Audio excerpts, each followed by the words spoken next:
Okay, so I got my research done. I'm going to start with part 130 with the line 18A 3s7, Expanding Universe Local Group, Andromeda Galaxy Milky Way Wow Seti. There's the alien signal and the mathematical equation. And expanding universe, this is the theory about the Big Bang, singularity, the conventional theory, and that's what that's about. Then I have the afterglow light pattern, 380,000 years, dark ages, development of galaxies, planets, dark energy, quantum fluctuations, Big Bang expansion, that's the Big Bang theory there. So we have a graphical representation of the expansion of the universe with the inflationary epoch represented as the dramatic expansion of the metric seen on the left. Quote, the metric expansion of space is the increase of distance with time between distant parts of the universe. It is an intrinsic expansion that is, it is defined by the relative separation of parts of the universe and not by motion outward into pre-existing space. The universe is not expanding into anything outside of itself. A frequently used analog is the expansion of the surface of an expanding rubber balloon. In this analogy, the universe has two spatial dimensions, the surface of the balloon rather than three. As the balloon expands, any 2 points on its surface gets farther and farther apart. Another common analogy is a rising loaf of raisin bread. As the loaf expands, the raisins inside it move farther and farther apart from each other. Here's a view of the Perseus arm, Sagittarius arm, and Orion Nebula, Pleiades, Crab Nebula. So the center of the Milky Way is in Sagittarius and it is obscured from the view by dust.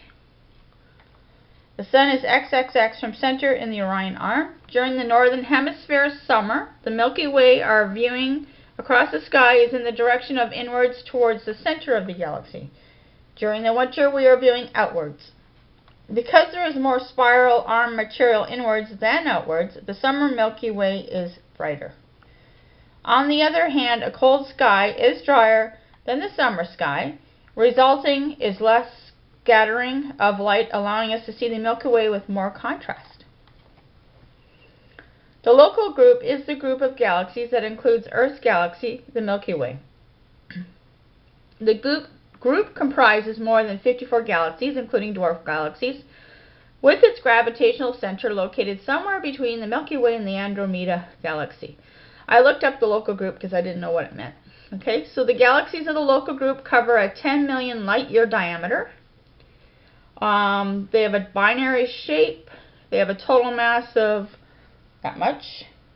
And it's part of the Virgo supercluster. The two most massive members of the group are the Milky Way and the Andromeda galaxy. They have a system of satellite galaxies. And here's a member of the local group galaxies right here. A regular galaxy, Sextans A, is 4.3 million light years distant. The bright Milky Way foreground stars appear yellowish in this view. Beyond them lie the stars of Sextans A with the young blue star clusters, which are clearly visible. Now here's a diagram of the galaxies. I'll put it up close so you can see what it says. I've changed my lighting to try to give you a brighter picture. Hopefully it seems to be reflecting on the screen though. Alright. We'll get it right. So these are the tags for this video.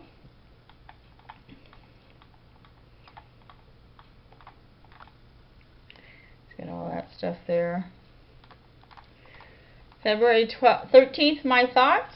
Actually, I'm videotaping this on the 18th. As you can see, I'm 5 days behind. But my thoughts. In this section of data, we learn more about how big our universe is, and the Milky Way is only a small part of it. Interesting to find out exactly where the Sun is located in the galaxy. I didn't know it was in the Sagittarius arm section. That was news to me. Okay, So this video is really short, and it's a continuation of the line 18A3S6C Agroplas Gas Plasma Microwave video. It was just the end of it. Okay, I forgot to do the other video. Sorry. I guess my camera cut out in the last one, right? Should pay attention to my notes.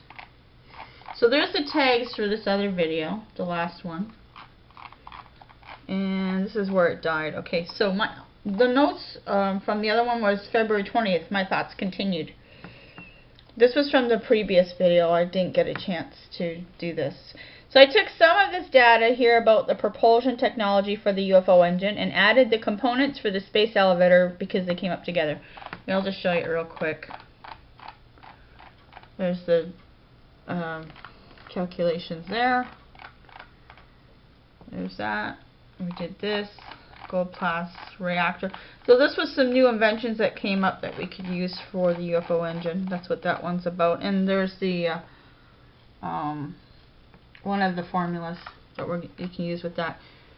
So I'll backtrack to the formulas. On February 10th, my thoughts. Here we find some methods and new inventions that we can use for the muon bombardment frequency plus energy plus accelerate photocatalyst effect. Then you want to take laser plus heat plus argon gas. Now I found out there's liquid argon gas today, and that's exactly what I wanted to have. So my calculations say argon gas, but I'm actually talking about liquid argon gas. Plus neutrinos equals acceleration plasma. The next formula I made up was gas plus cold plasma reactor plus the VASMR plus neutrinos plus methane cracking plus carbon nanotubes plus graphite mirrors plus space elevator.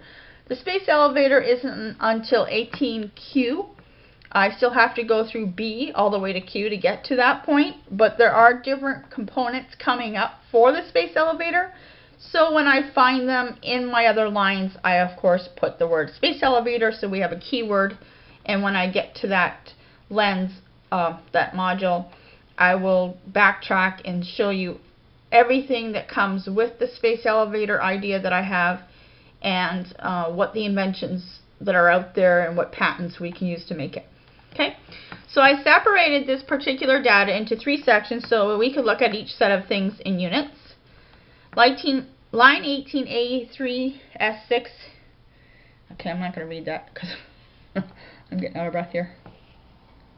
I always seem to do these videos right after eating supper and then I lose my breath.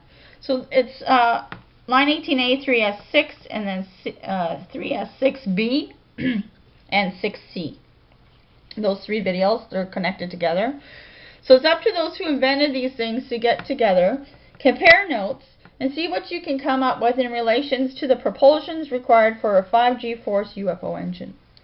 Take a look at all the data provided about neutrinos and the mathematical equations that are mentioned in each video and put it all together to develop the new alien technology that is required to meet this goal.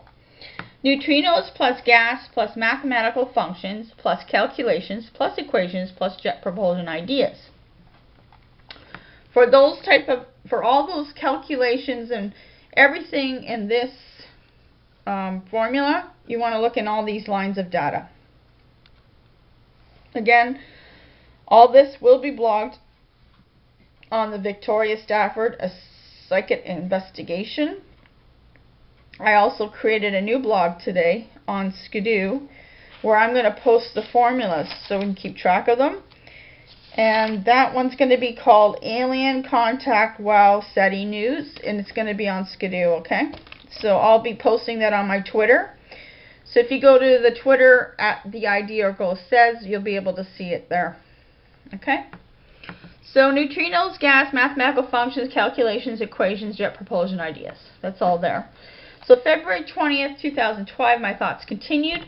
I took some of this data here about the propulsion technology for the UFO engine and added the components for the space elevator because they came up together. The space elevator plus the carbon nanotubes plus graphite mirrors. Again, you can find that information in line 18A3C, line 18A3G, and line 18A3M. All these untitled videos about space elevator aim technology ideas. So lines 18O, P, Q, and R are not titled yet. I haven't videotaped them yet. So again, this will be reviewed in the future. But here's all the tags for this video, which I'll be putting in on the blog post. Okay? So that's a combination of